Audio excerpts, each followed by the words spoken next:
Hello, TDT readers. I'm Alka Elizabeth from the Drop Times, and joining me today is Gareth Alexander. He's the senior Drupal developer at Sucha, and he's also the Starshot track lead for accessibility tools. Welcome, Gareth. Hi, thank you. How are you today? I'm very well, thanks. All right. I think we'll directly get into the questions then.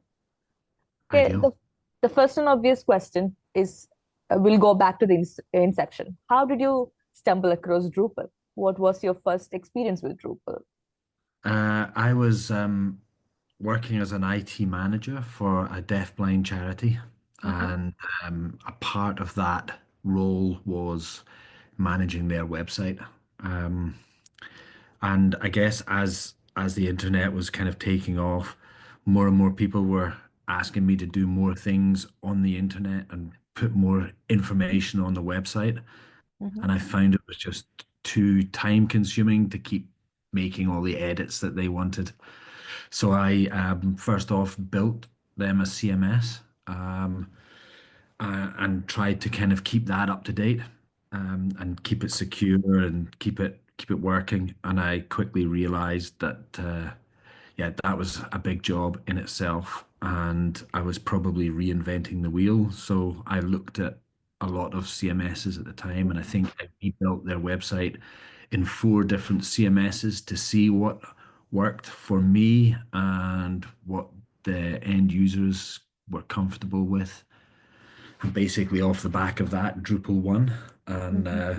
yeah, I kind of fell in love at the time, and yeah, went on and left that company to become a Drupal developer solely. So it did well. And here we are. Yeah. So you've been active in the Drupal ecosystem for quite long now. How many years would you say that? Well, yeah, it's since then. It's probably about 16 or 17 years I've Oh, been. oh my God, that's a long time, like 16 or 17 years. And you've seen the platform evolve over all these years. And how do you give a brief about that? Drupal has evolved. How has Drupal evolved in past 16 or 17 years? Well, that first site that I built, it was impressive back then. You know, the end user, the user interface has always been very user friendly, and it's always been very developer friendly as well. But that was Drupal 5 Mm-hmm. at first site, and at the time Drupal 6 was out, but I think it didn't have as much. And I was kind of in an in-between stage. I was like, I wasn't really sure. Do I use 5? Do I use 6? And I guess the one constant has always been, oh, I've built this site on 6. Should I move it to 7? And then there was a bigger kind of jump from that, having a lot of sites in 7, and do we move them to 8? Because was a lot of retraining that I needed to do for 8. You know, I needed to, rather than learning how to code in my bedroom and kind of building my first CMS, it was a big step up to kind of go to 8. So that's the biggest change that I've seen and kind of been involved in. And I saw a lot of developers that I was friendly with kind of just kind of go, "Oof, that's a step too far." And I saw a lot of others go, this is fantastic. I'm actually having to learn how to do programming properly. Um, so yeah, it's Drupal is one of the big boys now. It feels very well built. And I think that process kind of moved it from hobbyist to serious contender. Um, That's nice. Okay, now we are right now at Drupal Starshot phase. Like everyone is talking about Drupal Starshot, Drupal CMS is coming out in less than a month. So what do you say about that? How do you feel about that transition? I'm really excited. I guess you know, like I've said, the transition from version to version, I've seen a lot of changes. You know, features was a big thing. Config management has been a big thing. Recipes is really exciting. It's a kind of a an in-between ground between distribution, you know, installation profile and config management stroke feature kind of management thing. So it's a melding of a lot of exciting kind of things. and it feels like we're going to properly fix that now. Mm-hmm. I think the thing I'm also excited about is, we've always been chasing WordPress. It's got a lot of websites on the internet, and I think Starshot or Drupal CMS will kind of move us definitely into the sphere that is working in, and make it more attractive to not so much hardcore developers, but certainly, maybe some designers that maybe reach for WordPress because it's easy to install and get a site up and running. And I'm hoping that will this Drupal CMS will have the same effect, that WordPress, that idea that you can just install it and have something that works really well out of the box. Okay. Speaking of attractive, Drupal.org homepage came out just recently. What do you think? Um, Was it more it's attractive? it's been the same for a long time, so I think change is always a bit, oh, okay. Yeah. Yeah, I was looking at it about 5 minutes ago. Yeah, I think it's good. I like it. You like it? All Yeah, right. it's So big. there is, yeah, Everything feels big on it. everything feels very catchy, Mhm. it grabs attention in a way. So now we are moving on to accessibility. Now, accessibility is a very important topic when it comes to web today. And everyone is talking about accessibility, and Drupal has always been a very has generously like celebrated inclusion, and we have always focused on accessibility. So with accessibility tool track in Starshot, what do you exactly envision with the track? Well, as you said, Drupal has always been, it's always had accessibility up front. And, um, you know, I think as a developer, we always try and build a really accessible website. Mhm, And then, you sometimes if you're building it for someone else, it's almost like you hand over the website to them. And I do remember my first web development job. And I think I was asked to put a WYSIWYG editor into a text field, and I just gave them full, control of everything. And I literally went back to the website next week, and they changed some text to bright pink, huge, and then there was another bit flashing down the bottom, and I was like, oh, hang on, you do need with great power comes great responsibility. And Drupal allows you to do so much that it's quite easy to kind of just forget about what you're trying to achieve and try and make something really flashy. So the accessibility tools that we're providing help to just remind you that actually there's other considerations rather than having something that's flashing. You need to think about that's not going to suit everybody. mhm. And hopefully, the editorially module that we've put in place will do that. If you maybe choose a font color that's not quite right for um the contrast values, then it's going to flash up and say, you want to think about this. Or, if you don't build your headings in the right way, then it's going to remind you, actually, you just used a H4. Do you really want to go to H6 now? Or, Mhm. um, so it's going to help to just nudge people in the right direction, I hope. Okay. Um, So when Dries announced Drupal Starshot back in DrupalCon Portland, you only had a very short window for Drupal CMS version 1 to come out. So as a track lead for accessibility tools, what were some of the strategic goals you've listed down and to move on to, let's say, to make a roadmap for the track to develop?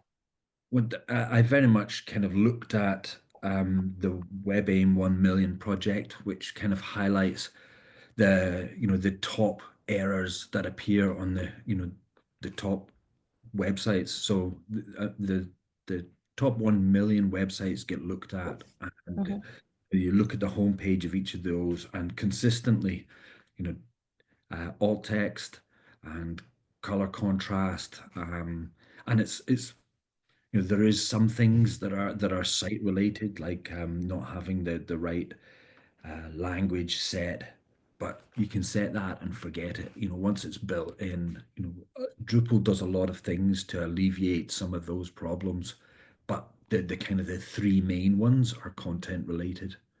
Mm-hmm. And so using that idea that if we can fix, the top six problems, you're going to make the world a lot better.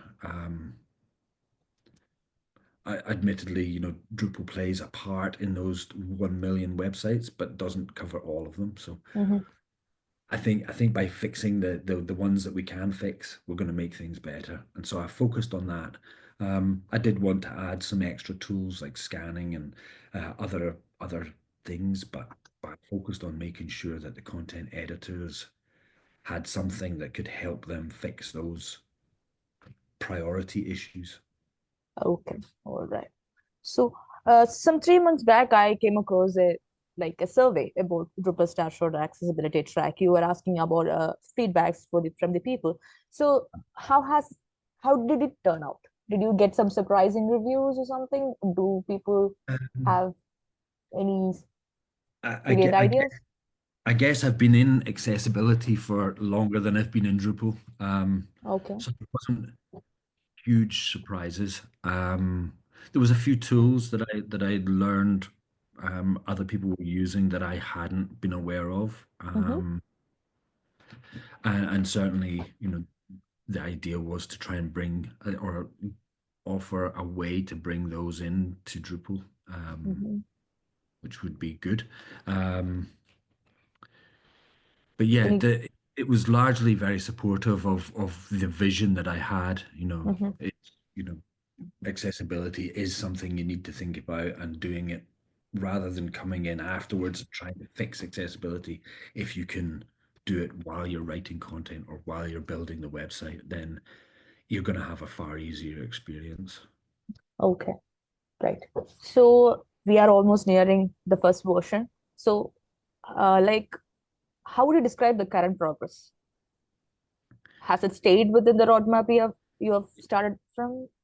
Absolutely, and the editorially module is fantastic. It's actually overreaching what I hoped it would. It's offered uh, um, a site um, a site report which I wasn't aware of before I started this. I knew that it could help you while you were fixing your content, but I didn't realize it tracked the errors while on other pages and kind of offered you that nice view. And that was certainly something that I wanted to provide, and I thought it was going to have to be another tool. And so a part of that survey was to try and figure out what tool that could be. Mm-hmm. uh, and admittedly I haven't been able to find that tool, but now that I've realized that editorially does this, um, yeah, I'm not so disappointed that we don't have that, because there is something there that I wanted. Okay, right. So, integrating tools like Ritual into Drupal CMS is obviously a technically heavy procedure, and there is also the factor where we have to uphold the user experience as well. So, when it comes to this technical difficulties, complexities, and maintaining the user experience at a high level, have you faced any other obstacles or challenges within the track? Um, well, I guess me applying for this track was kind of coinciding with exactly that. Obviously recipes is a brand new thing. Mm-hmm. It's been on the roadmap for a while, but it's never been really ready until this kind of came out. And I guess whilst Drupal CMS was being developed, I got involved and thought, right, I need to get in now, because it's always better to go with the flow rather than to wait till they're way down the line and then try and figure out what they've done and how to get there. So I learned recipes pretty early on, and I was like looking for what can I build.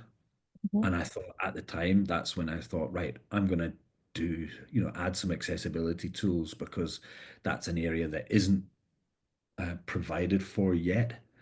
And coincidentally, as I was learning how to use recipes and how to use this new installer and project browser. Um, at the same kind of time as I was learning that, that's when the call came out for the track leads, and I was like, I'm already doing this. So um, yeah, it's been a really good and an exciting process to learn these new things. So Yeah, I have to ask this because you told me you were involved with accessibility far before you were involved with Drupal. And accessibility has become only a very strong topic in the past few years. Like everyone is talking about accessibility. It has gained some tractions around the web world. So why accessibility? What particularly attracts you to the concept of inclusion or accessibility in web? well, I guess it came from that job that I had, 20 years ago when I was working for the deafblind charity Mm-hmm, as an IT manager. I was obviously supporting the users, making sure their computers were working okay and what have you. But I was also helping their clients as well. So they were coming to me and saying, "Look, I have a computer, but it doesn't work for my needs. mm-hmm, I'm deaf blind. Can I have a braille display? Can mm-hmm, I have is there a way that I can access a keyboard that I can use?" And so assistive technology. I guess I got more involved in assistive technology before I technically knew what accessibility was. mm-hmm, Part of that was going along to the University of Edinburgh at the time had a big accessibility or an assistive technology library. So you mm-hmm, could go there and you could borrow switches and braille displays and other tools that would mm-hmm, help you know, people who were partially sighted or people who were um, had challenges to access technology, and so I learned how to use these tools, and that I guess led me to make sure that actually if I'm building a website, I'm going to make sure that these tools can access the content that's there. mm-hmm. Um, And so that was, yeah, I was building accessible websites before I was using Drupal. And that was a big part of what I factored into that choice of, right, I'm going to put all my eggs in one basket and I'm going to live with Drupal from now on. And it was because it made it easy to keep a website accessible. Mm-hmm. So, while I was going through your profile, I was going through everything I could collect to make up some questions. You spoke at DrupalCon Barcelona. You are at Paul Sebon, and there was this which actually revolved around accessibility. So, my question is, how do you think this events such as DrupalCons or a Drupal community coming together and being at a part is very drives your projects, drives your personal needs or professional needs? Having to be in that event. Um, uh, hmm, I've never thought about that before. Um, I guess I guess it's nice when you work at something to kind of bring it all together and do that retrospective, what have we actually achieved, what have we done, and you know, actually sitting down and looking at Mm-hmm, what you've been doing and what your approach is, and it's sometimes during that retrospective kind of look at what did we do, and when you start writing it up, you formulate the kind of the process almost at that point rather than just kind of going, oh, we did that last time, we'll do this again. When you look at it with a critical eye to kind of writing a talk or something like that, then you are a lot more critical and you kind of go, well, what did we do right and what could we do better? mm-hmm. So it helps to hone your process, I suppose. Okay, right. So, well, I did a coverage on Zucha's this particular talk in DrupalCon Barcelona. We published an article from about this particular session, and there was this quote from Paul Sabon which said, uh, "Accessibility compliance is not merely a box ticking process. So when it comes to Drupal CMS and when it comes to accessibility tools, Starshot track, I would like to know how it incites a deeper understanding of what accessibility stands for. Yeah, it is tricky because many of the steps you take, you may be making things more accessible for one group of people, but not necessarily helping another. Mm-hmm, Um, there's I guess you can't know everyone's challenges. And that's I guess that's what makes accessibility difficult. For alt text, for example, some people say that decorative images shouldn't have alt text, mm-hmm, but then and that helps the visually sighted because they can quickly discount, oh well, that's stock image. I'm not going to pay any attention to that.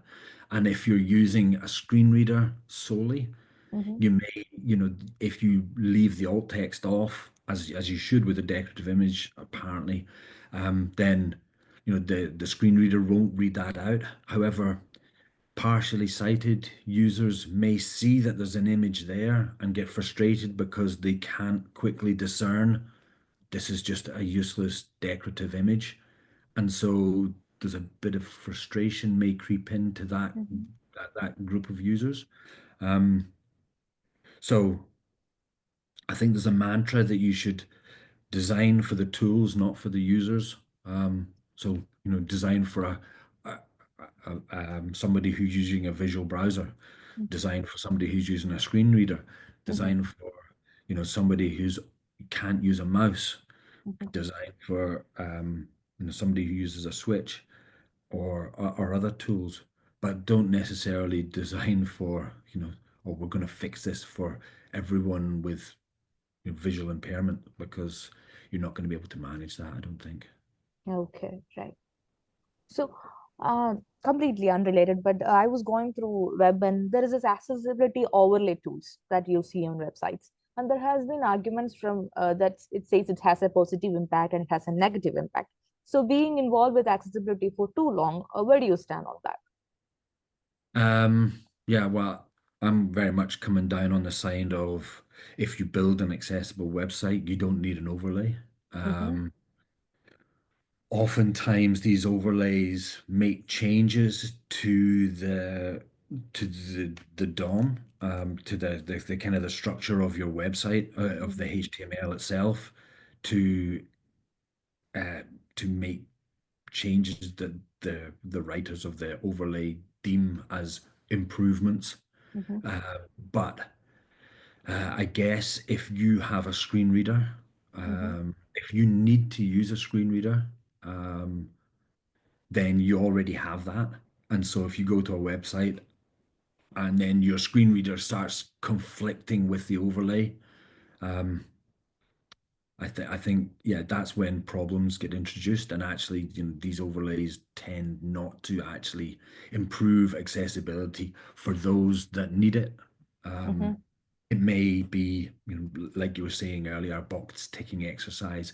It will help you pass the automated checks, but if you sat the website down in front of a group of users who actually had the need for assistive technology, mm-hmm, then that group of users may not find that tool very useful at all. mm-hmm. All right. So now, success of most of the open source community rely with the support from participation from the community that has been driving it. For example, Drupal community or Drupal, the initiatives in Drupal thrives with the support from Drupal community. So how can Drupalers support accessibility tools Starshot track? Like how are you expecting? Is it in the form of a feedback? Is it in the form of a participation, contribution? What are you expecting from the Drupal community?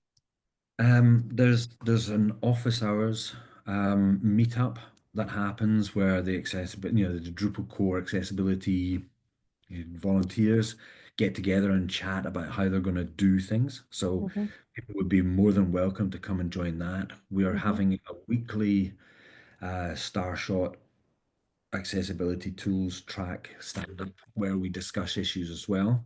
Mm-hmm. Uh, and certainly more than welcome to come and join that.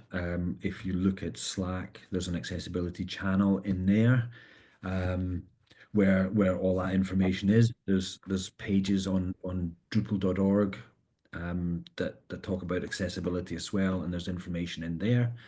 At the moment, we're running through all the modules that have been included in Starshot, and we're just trying to audit them for, we need to find out if there's any accessibility issues, or you know, any improvements that can be made to any of those.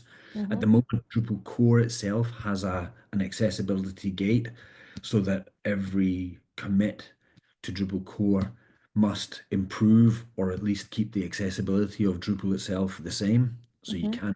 you can't degrade Drupal's accessibility, by adding any code, and we're trying to roll that out to include the modules, the extra modules that have been included in Drupal CMS as well.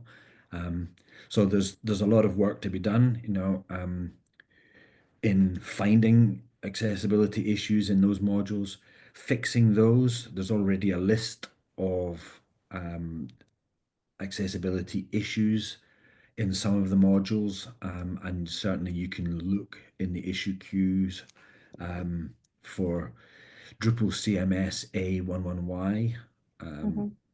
that's the kind of the acronym for Accessibility. accessibility. So if you look for Drupal CMS Ali, you will find already some issues that have been tagged that are specific to Drupal CMS and the accessibility of it. And we're hoping that anybody that wants to can help fix those issues. So finding issues, fixing issues, um, and also if you want to create new tools, we'll certainly consider them for addition to the accessibility tool tracks. Mm-hmm. There's a lot of great modules out there. Some of them need to be upgraded to Drupal 10, and Drupal 11, and they may still be included, um, if they become available. So lots of ways to get involved. Okay, all right. So there is this European Accessibility Act coming into force in 2025. So accessibility tools track, how does it prepare Drupal's CMS to meet these legal requirements, and what does it mean for the future of Drupal users or web users in general? Well, Drupal itself is already, um, following best practices for providing a tool to provide accessible websites and to be accessible itself. Mm-hmm. Um, the tools track is going to help content editors learn about accessibility. I think Mm-hmm. the tools that we've provided give you reasons why there's an issue, and offer you guidance on how to fix it. So I think, more awareness. If you use this tool, you'll become more aware of accessibility issues and how to fix them. And so I'm hoping that, just it'll just increase awareness. Okay. So we are almost nearing to the end of our discussion, and I just would like to ask, as Drupal CMS version 1 is coming out, what are the certain set of standout features that Drupal should watch out for coming under accessibility tools track? Um, I guess there's nothing groundbreaking, in terms of the tools, the accessibility tools track itself. Mm-hmm. It is a really nice tool, and it's really simple to use, really intuitive. I would recommend that anybody who writes content for Mm-hmm. the web should use it. It can be paired nicely with something like, I don't know if you've seen the module SEO Yoast, which gives you tips on how to improve your SEO. Uh, and this does the same thing for accessibility. It Mm-hmm. gives you tips and guidance. There's I've been speaking to the model maintainer, and there's a lot of exciting improvements that he has on his roadmap. Hmm. So they'll be automatically included whenever they become available. And yeah, the hope is the future is going to include other tools like uh, you know maybe DQ's Axe uh, checker, or maybe Site Improve, Google's Lighthouse report.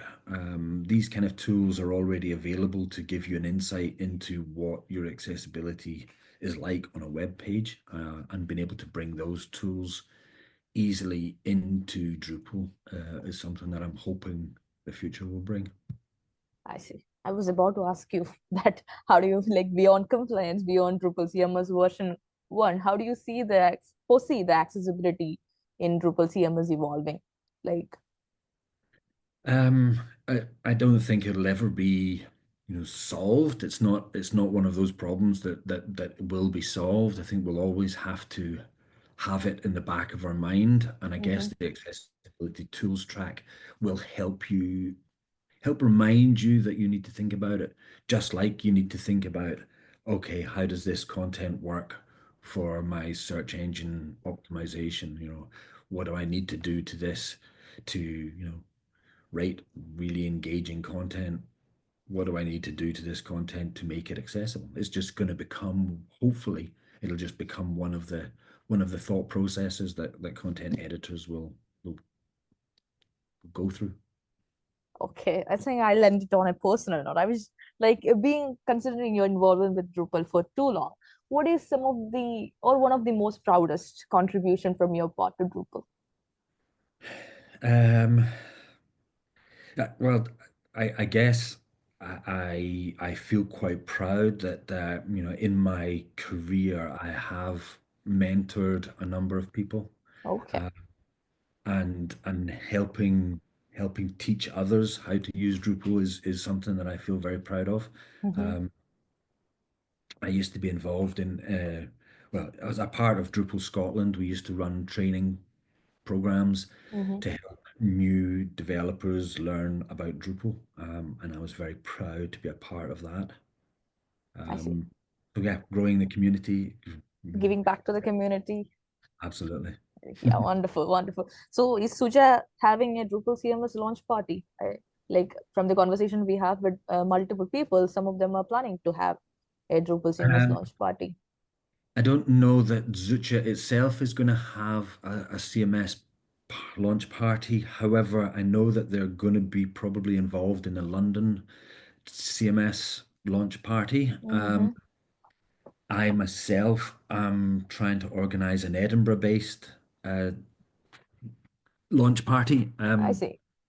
So I think Zucha will be involved in several launch parties probably. I see. There's quite a few remote workers, so maybe we'll be involved um, at a local level wherever our developers are. Okay, that's wonderful. That's almost everything I wanted to ask you. Would you like to add anything more regarding the Starshot accessibility track?